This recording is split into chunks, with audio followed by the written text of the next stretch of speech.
Tsaka mahirap gawin yun kung hindi ka naman ganun kayaman, di ba? Kung wala ka naman ganun pera and alam mo sa sarili mo pag hindi ka nagtrabaho, hindi ka kakain. Kaya kailangan natin ng tulong ng ano mo, ng EA mo. Kaya like I said, mali nyo yan eh. Huwag kayo makikipag-live-in kasi. Kaya ngayon bembang-bembang na yan. Kung bembang lang habol nyo, magsasawa at magsasawa kayo. Kaya nga, kung gusto nyo tumagal ang relationship nyo, matuto rin kayo tumimbang kung kailan nyo sila gusto makita. Wala akong pakialam kung namimiss nyo sila. Oo, minsan pwede ka magpadala sa ganun. Miss na miss nyo sila, nadadala ka ng emosyon mo. Walang problema yung mga ropa.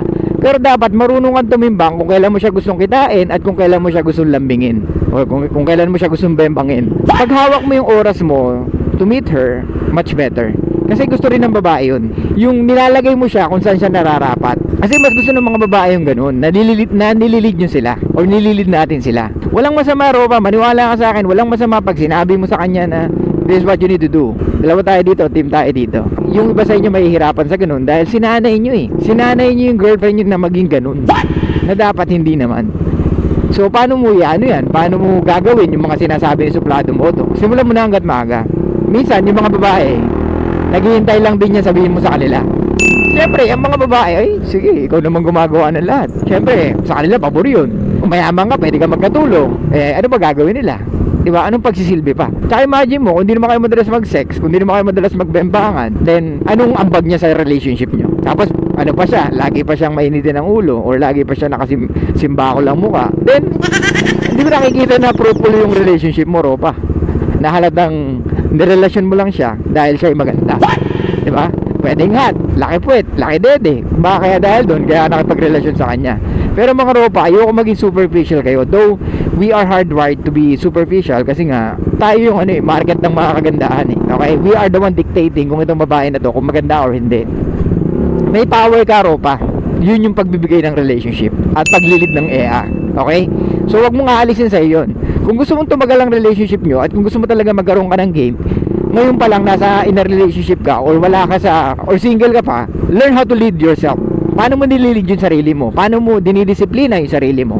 Kasi gagamitin mo yan pag nasa relasyon ka na or pag may EA ka na sa buhay mo. Gets? So mga Ropa, kung gusto nyo talaga magka-game, simulan nyo sa paglilid ng sarili nyo. Okay? Ano yung gusto mong kainin araw-araw? Anong oras ka mag-workout? Yung meron kang self-discipline. Alam mo kung kailan mo gusto gawin yung mga bagay na dapat mong gawin. Diba? Uunahin mo yung mga priorities mo. Diba? Ano ba yung pinaka-priorities natin mga lalaki? Of course, number one, yung purpose natin. Ano ba yung purpose natin? Simulan mo dun. Pagkatapos dun, ano yung mga hobby mo? Na para nababalansin mo yung work-life balance natin. Dapat may harmony. Hindi pwede na trabaho ka lang, hindi rin maganda. Oh, yes, I know, walang problema na hard worker ka. Pero syempre, wag mong kalimutan na meron ka pa rin obligasyon sa sarili mo na dapat mo ibigay. Hindi lang yung puro ka pera, puro ka success, hindi ganun. So, yung pagiging successful is dapat marunong ka rin mag-alaga ng sarili mo. Alagaan mo rin yung sarili mo, yung health mo, napaka-importante niya mga Ropa. O, babalik tayo dun sa triangle. Wealth, health, and relationship. Diba? So, dapat, unahin muna yung wealth mo. Diba? Pero how can you have or ma-reach mo yung gusto mong wealth kung wala kang health? Diba? Kung hindi mo inaalagaan yung sarili mo. Gets? Hindi rin naman pwedeng health and wealth lang. At dapat alam mo rin how to be in a relationship. Kasi mawawala ng meaning yung wealth mo or mawawala ng purpose yung ginagawa mo if you don't know how to be in a relationship. Or kung stay single ka lang din forever. Sayang naman yung mga pinaghirapan mo. Sayang naman yung pagdidisiplina mo. Sayang naman yung mga nagain mong wisdom kung wala kang pagpapasahan. So, you need to be in a relationship. You need to continue your DNA. You need to pass it. Diba? Para hindi ka maging extinct. Lalo na kung alam mong guwapings ka, magaling ka sa buhay, matangkad ka, matalino ka, smart ka. Diba? So, kailangan mo talaga mag-anak. Kasi, alam ko, naniniwala ako may purpose tayo. Minsan, syempre, hindi na rin natin naaabot yung iba. It's because tumatanda ka rin tayo. So, ano gagawin natin? Pwede natin ipasa yon sa magiging anak natin. Pero, at the end of the day, they're still the one, will choose kung ano yung gusto nila sa buhay. Pero malay mo, mas maganda pa yung purpose nila kaysa sa gusto mong mangyari sa buhay nila. Diba? Kaya nga magulang natin, wala naman iba yung gusto mangyari sa atin kundi maging successful tayo. At someday, alam mo yun, maging proud sila sa atin. Okay? So mga Ropa, that's the game. So kailangan meron kang leadership. Hindi pwede na ikaw ang lahat na gagawa. Eto, ba't ba nagsasawa ang mga babae sa atin? It's because we are giving too much time to them. Ano pa? Ginagawa mo lahat para sa kanila. Ano pa? Piniplease mo sila. Ano pa? Nilalagay mo sila sa pedestal. So what do you expect? Wala nang boundaries. Wala nang mystery. Wala nang wandering. Kasi masyado mong binibigay. Kasi naniniwala ka sa mga pinapanood mo. Yung mga romantic movies, yung mga romantic na napapanood mo sa Netflix, sa movies, ginagaya mo eh. Yes, I know, sweet yun. Once in a while, pwede naman. Pero kung gagawin mong default mo na maging ganun ka, mananawa ang babae. Okay? The more na hindi natin sila kasama, the more na mas na-appreciate nila tayo. The more na mas nare-realize nila kung anong meron ka na wala sa ibang lalaki. Diba? Minsan ganito, lumabas siya with her friend. Diba? Hindi kayo magkasama. Tapos yung mga friends na kwento ng kwento about sa toxic yung boyfriend nila or yung asawa nila or napakahirap nung situation nila ngayon. Tapos doon niya marirealize na puta, may toyo lang pala talaga ako. Napakaswerte ko pala talaga sa boyfriend ko.